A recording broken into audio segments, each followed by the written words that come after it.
Ration బియ్యంలో వేపిన పప్పు అలాగే కొంచెం సగ్గుబియ్యం వేసి తయారు చేసిన చెక్కడాలన్నమాట. చాలా బాగుంటాయండి. మేము ఎక్కువ పర్సెంట్లో కూడా మేము ఈ విధంగానే పిండినైతే మేము వేపిన పప్పే వేసి తయారు చేసుకుంటాము. మీకు చాలా క్రిస్పీగా గుల్లగా కూడా ఉంటాయన్నమాట. ఆయిల్ మాత్రం ఎటువంటి ఆయిల్ కూడా అస్సలు లాగదండి. ఆయిల్ కూడా లాగదు. అలాగే చాలా గుల్లగా కరకరలాడితే చాలా క్రిస్పీగా ఉంటాయి. చిన్నపిల్లల కాంచి చాలా ఇష్టంగా అయితే తింటారనమాట. ఎందుకంటే ఇందులో నువ్వులు అవి కూడా వేసాము. అలాగే ఇందులో మనం వాము కూడా వేసాం కాబట్టి చెక్కడాలు చాలా టేస్ట్గా అయితే ఉంటాయి. కంపల్సరీగా ఈ కొలతల ప్రకారం మీరు చేసుకోండి. మరి దీనికైతే మనం ముందుగా నేను కొన్ని రేషన్ బియ్యం అయితే కడిగి ఇలా ఎండబెట్టుకున్నాను. ఎండలో అయితే ఎండబెట్టుకొని ఇలా తెచ్చుకున్నాను. మీకు చూపిస్తున్నాను. బాగా కడిగేసుకోవాలన్నమాట. కడిగి బాగా ఎండిపోవాలన్నమాట ఎండలోని. ఇలా ఎండబెట్టుకున్న రేషన్ బియ్యం అనమాట. ఇప్పుడు ఇవైతే అర కేజీ ప్యాకెట్లు అండి. వేపిన పప్పు అర కేజీ ప్యాకెట్లు అనమాట. మీరు పచ్చెనపప్పుకి వేపిన పప్పుకి తేడా వస్తుంది. ఇది వేపిన పప్పు మాత్రం కొంచెం ఎక్స్ట్రాగానే వేసుకోవాలన్నమాట. చూడండి, మనం ఒక కేజీ పప్పుకైతే 4 కేజీలు బియ్యం అయితే వేసుకోవాలి. ఇది పర్ఫెక్ట్ కొల, అంతేగాని కొలిచి కాదు. మామూలుగా కేజీల ప్రకారం అయితే నేను చెప్తున్నాను. ఒక కేజీ వేపిన పప్పుకి 4 కేజీలు బియ్యం అయితే ఇది కరెక్ట్గా కొలండి. అంటే ఒక పావు కేజీ వేపిన పప్పు వేసుకుంటూ కేజీ బియ్యం అనమాట. ఆ విధంగా మీరు తయారు చేసుకోవాలి. పిండి మిల్లు ఆడించుకోవాలన్నమాట. ఇలాగైతే మనకి చెక్కడాలు బాగుంటాయి. అలాగే ఇందులో కొంచెం సగ్గుబియ్యం అయితే వేసుకుంటున్నాను. ఒక చిన్న కప్పుతోటి సగ్గుబియ్యం. ఇది ఆప్షనల్ అండి. సగ్గుబియ్యం వేసుకున్నా వేసుకోకపోయినా పర్లేదు. ఉంటే కొంచెం అయితే వేసుకోండి. మీకు వేపిన పప్పు కూడా వేసి చూపిస్తున్నాను. ఇది నేను తవ గ్లాస్ అండి, అంటే అర కేజీ గ్లాస్ అనమాట. నేను అర కేజీ పప్పు, తూసిన పప్పు మనం అర కేజీ కొంటాం కదా, పప్పు వేసి చూపిస్తున్నాను. చూసారుగా, మనకు అర కేజీ కంటే మనకి అర కేజీ గ్లాస్ కంటే మనకి పప్పు అనేది ఎక్స్ట్రాగానే వస్తుంది అనమాట. వేపిన పప్పు కాబట్టి తేలిగ్గా ఉండడం వల్ల తూకం అయితే ఎక్కువ అయితే తూగుతుంది. కాబట్టి మనం పచ్చెనపప్పు అది వేసుకున్నట్టుగా కాకుండా ఈ పప్పు అనేది మనం తూకం ప్రకారం వేసుకోవాలి. అర కేజీకి మనకి ఇలాగా అర కేజీ తవ్వతో 2 గ్లాసులు అయితే పప్పు వచ్చిందనమాట. కాబట్టి గ్లాస్తో తూయకుండా మీరు మామూలుగా కొన్న కొలతతో కొలుచుకోవచ్చు అనమాట. కేజీ బియ్యానికి ఓ పావు కేజీ పప్పు అనమాట. ఇదైతే లెక్క అనమాట. ఇది ఇలాగే నేను 2 కేజీల పప్పు కూడా వేసాను. కేజీ పప్పు కూడా వేసాను, వేపిన పప్పు. ఇలాగ మొత్తం వేపిన పప్పు అనేది ఇలాగ బకెట్లు అయితే వేసుకున్నాను. ఇప్పుడు కేజీ పప్పుకి 4 కేజీల బియ్యాన్ని అయితే కొలుచుకుందాము. కేజీ పప్పుకి ఇలాగ 4 కేజీల బియ్యం అయితే ఇలా కొలుచుకొని ఇలాగ బకెట్లు అయితే వేసేసుకోవాలి. అంటే 8 దవలు అయితే అవుతుంది అనమాట. అంటే 8 అర కేజీలు అనమాట. ఇలాగా ఇది అర కేజీ గ్లాస్ అండి. ఇలా కరెక్ట్గా కొలుచుకుంటే మనకి చెక్కడాలు అనేది చాలా బాగా వస్తాయి అనమాట.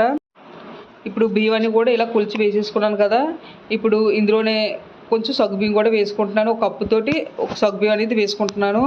వేసుకొని ఒకసారి బాగా కలిపేసుకొని ఇప్పుడు బాగా పిండి అనేది మిల్లు అయితే ఆడించుకోవాలన్నమాట.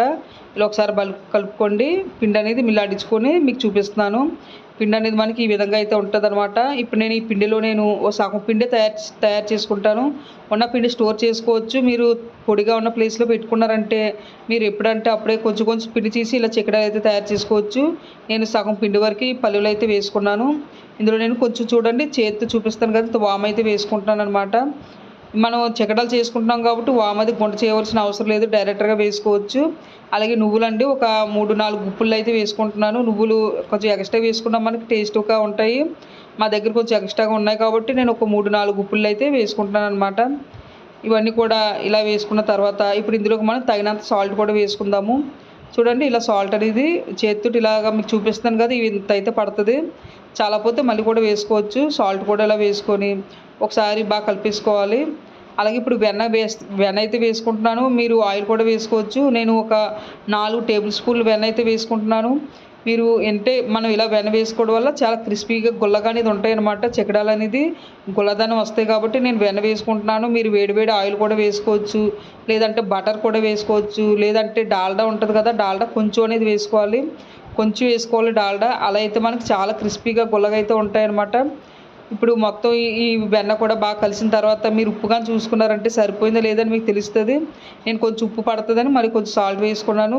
ఇప్పుడు మెయిన్ వేడి నీళ్ళు అయితే వేసుకుంటున్నానండి. బాగా మరిగిన వేడి నీళ్ళతోటి పిండి కలుపుకుంటే పిండి అనేది మనకి ఈ వేడి నీళ్ళకి మనకి ఉబ్బి మనకి చాలా గుల్లగా అనేది చెక్కడాలు అయితే వస్తాయన్నమాట. కాబట్టి పిండి అంతా కూడా బాగా ఎసరలాంటి నీళ్ళు అయితే వేసుకోవాలన్నమాట. వేసుకుంటే మనకి పిండి అనేది బాగా గుల్లబారుతుంది.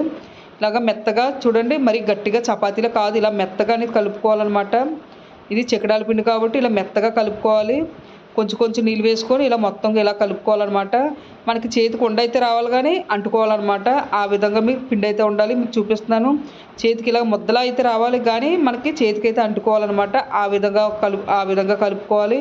అంతేగాని మరీ గట్టిగా కలుపుకోకూడదు, మరి అలానే మరీ లూజ్గా కలుపుకోకూడదు అనమాట. ఈ విధంగా కలుపుకోవాలి. చూస్తున్నారు కదా, చేతికి లైట్గా అంటుకుంటుంది కానీ ఉండ అయితే మనకు పర్ఫెక్ట్గా వస్తుంది.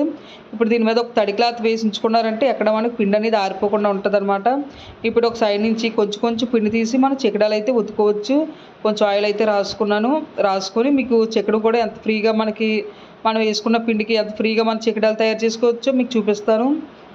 మనకి ఈ విధంగా కానీ కలుపుకున్నారంటే చెక్కడాలు మాత్రం చాలా ఫ్రీగా అనేది మనకి ఎక్కువ చెయ్యి అనేది నొప్పి పెట్టకుండా చాలా సింపుల్గా అనేది వస్తాయన్నమాట. మరీ టైట్గా మీరు పిండి కానీ కలుపుకున్నారంటే మనకి పిండి నానిన కొద్దీ కూడా గట్టిగా అయిపోద్ది. బాగా గట్టిగా ఒత్తడం అయితే ఉంటుంది అనమాట. చూసారు కదండి చెక్కడం అనేది ఎంత ఫ్రీగా అనేది మనకు వస్తుందో. ఈ విధంగా దేని మీదనే వేసుకోవచ్చు, లేదంటే డైరెక్ట్గా ఆయిల్లో కూడా వేసుకోవచ్చు. ఇప్పుడు వేడి ఆయిల్ అయితే వేసుకుందాము. ఆయిల్ కొంచెం బాగా మరిగిన తర్వాత మీడియం ఫ్లేమ్ పెట్టేసుకోవాలి. మనకి చెక్కడాలు ఇప్పుడు కూడా మీడియం ఫ్లేమ్లో ఉడికితేనే లోపల కూడా మనకి చక్కగా ఉడుకుతాయి అనమాట. లేదంటే మీరు హై ఫ్లేమ్లో ఉడికించుకున్నారంటే మనకి తేలిగ్గా బేగా రంగు వచ్చేస్తుంది, లోపల మనకి పచ్చిగా అనేది ఉంటుంది. కాబట్టి మీడియం ఫ్లేమ్లోనే వేయించుకోవాలి చెక్కడాలు అనేది. మీరు పెనాన్ని వీలు బట్టి రెండేసి కూడా ఇలా చిన్న చిన్నవి వేసుకోవచ్చు. మీడియం ఫ్లేమ్లోనే అటు ఇటు కూడా తిప్పుకుంటా మంచి కలర్ వచ్చే వరకు కూడా వేయించుకోండి. ఇలా కొంచెం బాగా వేగిన తర్వాత తీసేసుకొని ఒక జాలి దాంట్లో వేసేసుకోవాలి. పిండి మంట అనేది మీడియం ఫ్లేమ్లోనే వేయించుకోవాలి. మనకి చెక్కడాలు చాలా గుల్లగా అనేది కరకరలాడుతూ రావాలంటే మీడియం ఫ్లేమ్లోనే వేగాలి. కలర్ కూడా బాగుంటుంది. లేదు హై ఫ్లేమ్లో అయితే అసలు పెట్టుకోవద్దు. హై ఫ్లేమ్లో పెట్టుకున్నారంటే త్వరగా మనకి రంగు వచ్చేద్ది అనమాట. కాబట్టి మీరు మంట అనేది అడ్జస్ట్మెంట్ చేసుకోవచ్చు అనమాట. హై టు మీడియం ఫ్లేమ్లో పెట్టుకొని మీరు చక్కగా ఇలా చెక్కడాలు అనేది ఇలా వేయించేసుకోవచ్చు. అలాగే మీరు డైరెక్ట్గా ఆయిల్లో కూడా మీరు వేసుకోవచ్చు అనమాట. ఆయిల్లో కూడా మీరు డైరెక్ట్గా వేయడం వస్తే మీకు చాలా సింపుల్గా అనేది ఉంటుంది. చూసారు కదండి మనకి చెక్కడం అనేది ఎంత క్రిస్పీగా వచ్చిందంటే మీకు చూపిస్తాను. ఎక్కడ కూడా మీకు ఆయిల్ కూడా ఎక్కడ కూడా పట్టదు.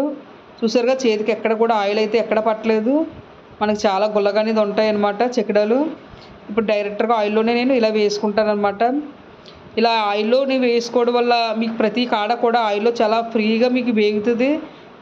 మీకు వీలైతే ఇలా ఆయిల్లోనే చెక్కడాలు అనేది వేసుకుంటే ఇంకా చాలా బాగా వేగుతాయి.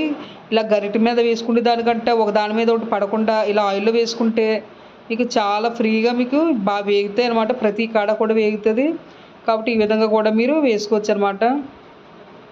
ఇవన్నీ కూడా ఇలా వేయించేసుకున్న తర్వాత ఒక చిల్లీల దాంట్లో పెట్టుకున్నారంటే ఏమైనా ఎక్స్ట్రా ఆయిల్ అది ఉన్నా సరే మీకు కిందనైతే పడిపోద్ది అనమాట. అంతేనండి, మనకి చెక్కడాలు అయితే రెడీ అయిపోయి మనం తయారు చేసుకున్న నేను సగం పిండి తీసుకున్నాను. దానికి మనకైతే ఇన్ని చెక్కడాలు అయితే వచ్చాయన్నమాట. చాలా బాగున్నాయి, చాలా టేస్టీగా ఉన్నాయి, చాలా క్రిస్పీగా గుల్లగా అయితే ఉన్నాయన్నమాట. మనం వేసిన ఈ నువ్వులతో కూడా మంచి టేస్ట్ అయితే ఉన్నాయన్నమాట. చూసారుగా బయటకు కూడా నువ్వులు అనేది చాలా చక్కగా అయితే కనబడుతున్నాయి. కలర్ కూడా చాలా బాగుంది. మరి మీకు ఈ రెసిపీ కానీ మీకు బాగా నచ్చితే కంపల్సరీగా లైక్ చేయండి, షేర్ చేయండి, సబ్స్క్రైబ్ చేసుకోండి నా ఛానల్ని. కంపల్సరీగా ట్రై చేయండి ఫ్రెండ్స్. మీకు ఈ విధంగా కూడా చాలా బాగా నచ్చుతాయి. Okay friends, bye.